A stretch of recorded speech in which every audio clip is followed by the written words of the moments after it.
मोहतरम नाज़रीन, मुबाशरत दिन हो या रात हर वक्त की जा सकती है, मगर ज़्यादा बेहतर है कि दिन के बजाय रात में फ़ेले मुबाशरत इख्तियार की जाए।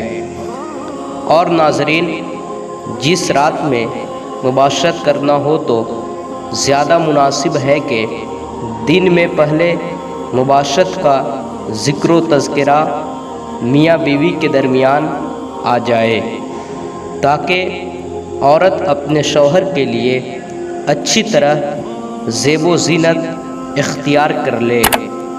मसलन इंज़ाल होने में औरत के आसानी हो, क्योंकि इंज़ाल दिलो दिमाग के ख़यालो जज्बा के साथ जल्दी होता है।